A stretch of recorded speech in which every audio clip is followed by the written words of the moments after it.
Imagine waking up to find your closest friends suddenly distant, your reputation questioned, and your confidence shaken, all because of one casual conversation. Not long ago, someone answered what seemed like a harmless question at a party. It felt friendly, maybe even flattering, but within weeks, that answer was twisted, fueling rumors and sparking drama that left them isolated. Most of us never see it coming because the weapon is so small, a simple question, cleverly disguised as concern or casual curiosity. And that's the danger. While you're busy trying to be open and polite, someone else may be collecting ammunition. These psychological traps blend into normal life so seamlessly that almost everyone falls for them at some point. What if you could spot them before it's too late? This video will reveal the 5 questions you must never answer if you want to defend your boundaries and self-respect, ending with a dark psychology secret most people never discover. It's easy to brush off personal questions as nothing more than small talk, but that's precisely what makes them dangerous. In the hands of a skilled manipulator, every answer you provide becomes a strategic tool. Imagine revealing a minor insecurity to someone you think is a friend, only to have it resurface as gossip, criticism, or leverage against you later on. In the workplace, one casual admission can change how you're perceived for months, even years. The same patterns repeat in families, friendships, and even online interactions, often with ripple effects you never see coming. What most people don't realize is that manipulators thrive on information. They'll listen attentively, taking mental notes, waiting for that moment when your guard slips. Using empathy as a mask, they collect your personal details, then weaponries them at the most vulnerable moments. The real risk isn't just betrayal, it's the quiet erosion of self-confidence, strained relationships, and opportunities lost because someone knew exactly how to pull your strings. If you don't learn to recognize the warning signs, you're at a constant disadvantage, offering pieces of yourself that can be pieced together for someone else's agenda. The cost of staying uninformed is steep, reputations damaged, peace of mind disrupted, and trust broken with little chance of repair. This is why understanding the hidden purpose behind probing questions is so crucial. The next time you're asked something that feels just a little too personal, remember, your answer could determine the outcome of far more than a conversation. We've all heard that authenticity and openness are essential for meaningful relationships. Our culture constantly praises vulnerability, insisting that sharing our stories and struggles is the fastest route to genuine connection. But here's the uncomfortable truth: openness isn't always safe, and being unfiltered with everyone can be a recipe for regret. Take Sam, for example, a rising professional who tried to fit in quickly, oversharing personal challenges at work team lunches. What started as honest conversation became fodder for office gossip, and soon, Sam was branded as unstable during performance reviews. Contrast this with Maya, who thought sharing her relationship doubts with a close friend would make their bond stronger. Months later, during an argument, those same secrets were weaponized and used against her, leaving lasting scars. The lesson? Manipulators love when you just be yourself without considering who's listening. They're looking for the chinks in your armor, the hidden fears or stories that can be used for leverage. Openness should be intentional, not automatic. When you share selectively and set boundaries, you're not closing yourself off, you're protecting what matters most. True trust is earned, not demanded with casual questions, and discernment is often the line between connection and exploitation. Don't mistake comfort for safety. Being honest doesn't mean being exposed. The difference between healthy openness and dangerous oversharing could save you from becoming someone else's next easy target. Probing questions may seem harmless on the surface, but they're often the entry point for some of psychology's most manipulative tactics. Social engineering, for instance, is the art of using subtle cues to influence people into revealing confidential information. Manipulators blend in, mirror your words or body language, and use familiar topics to lower your guard. This is why a skilled manipulator rarely starts with something overt. It begins with simple rapport, echoing your interests, attitudes, even your emotional energy. Once you start to feel understood, your instinct is to trust, and that's when the deeper questions surface. Research shows that people naturally want to be polite and avoid confrontation, which makes us susceptible to information mining.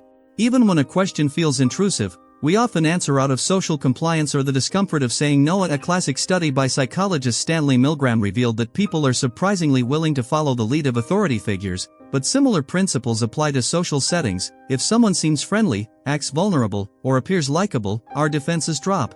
Mirroring is especially powerful. In 1999, a study at New York University demonstrated that participants were more likely to help or confide in someone who mirrored their posture and speech patterns. Manipulators use this effect to create a sense of unspoken connection, boosting your willingness to share personal information. But it's not just about friendliness. Dark psychology exploits cognitive biases, like the tendency to answer one question after another, the consistency principle, or to view small requests as harmless. Once you've agreed to a few initial queries, stopping feels awkward, so you keep revealing more. Over time, what began as innocent conversation becomes a detailed psychological profile. The manipulator's playbook is built on these principles, turning your kindness and trust into their advantage, piece by piece. Understanding these tactics is the first step in reclaiming your autonomy and refusing to play a role in someone else's agenda. Some questions are so common, so wrapped in everyday conversation, that they almost slip by unnoticed. But beneath their innocence lies a clever intention. The first question that manipulative people love to ask is, what's the worst thing you've ever done or your biggest regret? At first glance, it seems like a chance to connect through vulnerability. But step back, what's really happening is an opening for someone to mine your insecurities. Once you reveal your lowest moment, that information can be used to guilt trip, blackmail, or undermine you just when you least expect it. Manipulators weave this into heart-to-heart conversations, then file it away for future use. The best response is to pivot gracefully. Oh, I try to focus on what's ahead, not behind, which shuts down the trap without defensiveness. Next, you might hear, who do you trust most here? It sounds like casual curiosity. Yet this question is designed to map your loyalties and identify potential threats. If you answer, the manipulator now knows whom to target, isolate, or turn against you. For instance, sharing workplace alliances can spark sabotage or gossip that pits people against each other. Instead, sidestep with a light answer. I try to get along with everyone and keep things professional. This neutral stance leaves no leverage. Another classic, tell me something you wish others didn't know about you. The hidden risk is self-exposure. Maybe it's an insecurity, a weakness, or an old wound. Manipulators collect these vulnerabilities to push your buttons or erode your confidence over time. An example, after revealing a secret fear to a friend, that fear is later mentioned in a humiliating way in front of a group. Protect yourself by playfully redirecting, if I told you, it wouldn't be a secret, and smoothly change topics. Fourth comes, why did your last relationship/friendship/job end? It appears to be polite conversation, but it's a subtle assessment. Manipulators use your story to judge your boundaries, weaknesses, and willingness to shoulder blame. If you share too much, they may spot patterns to exploit. For example, explaining a breakup as your fault can cue someone to repeat the same emotional pressure. Set a clear boundary, I prefer to focus on what's working now, or even, that's a long story, maybe for another time, showing poise without detail. The final, most dangerous question, the ultimate control move, is, would you ever do something you're ashamed of to help someone you love? It's a loyalty test masquerading as intimacy. By answering, you signal just how far your boundaries can be pushed in the name of connection or belonging. Manipulators use this as license to justify unethical requests, then point back to your commitment. The antidote is confidence. I believe in helping others, but I have to respect my own values too. This stance blocks psychological manipulation and signals unshakable boundaries. Each of these questions hides a different kind of trap. See them for what they are and respond with care, never defensive, always composed. The real power lies in recognizing that your personal truth isn't a commodity for others to exploit. As we move forward, keep in mind that mastery isn't just about what you refuse to say, but also about how you steer conversations back to safety and self-respect. And remember, the ultimate control move is only effective on those who don't know how to spot it. Now that you do, you've changed the game. Sarah always prided herself on being open and friendly, but after noticing that a coworker's innocent questions kept surfacing in office gossip, she decided to pause before answering personal queries. The next time her coworker tried to dig for details about her private life, she deflected with humor. To her surprise, the gossip stopped almost overnight. Her self-awareness protected both her confidence and her reputation. Then there's Daniel, who once felt cornered when a friend pressed about his biggest regrets. Instead of reliving old wounds, he shifted the conversation to lessons he'd learned and things he was grateful for. Not only did his so-called friend lose interest in prying, but Daniel walked away feeling empowered rather than exposed. Finally, Maya experienced the power of boundaries when someone asked about her breakup. She calmly replied, "I'm focused on what's next." That single sentence prevented her vulnerability from becoming someone else's weapon. These stories prove that you don't need to be rude or secretive to protect yourself, just intentional. Choosing what to share isn't selfish, it's a smart act of self-respect, and it's one anyone can learn. Manipulation often arrives in disguise, wrapped in compliments, urgent requests for trust, or the illusion of intimacy created too quickly. A major red flag is when someone tries to fast-track your bond by oversharing about themselves and immediately seeking your own secrets in return. Another sign is excessive interest in your boundaries, people asking, "Would you keep this just between us?" or "Can I trust you with something personal?"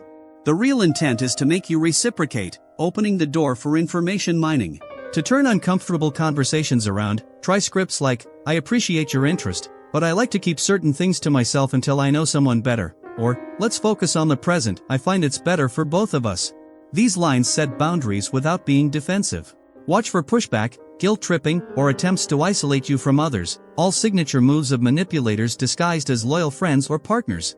Remember, trust should feel earned, not demanded, especially early in any relationship. Advanced self-protection is about listening to your intuition, recognizing pressure tactics, and practicing graceful redirection. The smartest move isn't just spotting manipulation, but ensuring you never hand over power by accident.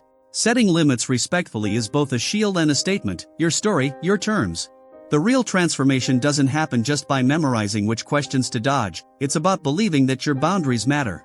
The moment you realize you don't owe anyone your secrets, no matter how charming or persistent they are, you step into a new level of self-respect. Think back to that opening story, the true turning point wasn't avoiding a single question, but deciding that trust should be earned, not given away for free. When this mindset clicks, you move from feeling exposed and reactive to being proactive, centered, and calmly assertive in every interaction.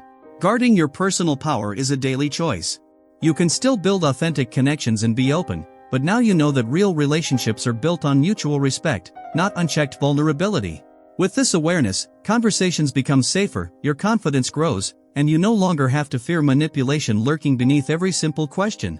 You've now learned the 5 questions you must never answer and the smart strategies for keeping your boundaries strong. From spotting subtle traps to responding with confidence, you have the tools to protect your story and your self-respect. Remember, true power lies in intentional sharing and the choices you make, not in unchecked openness. If you've ever been caught off guard by a manipulative question or want to share your own story, drop a comment below. Your experience could help someone else.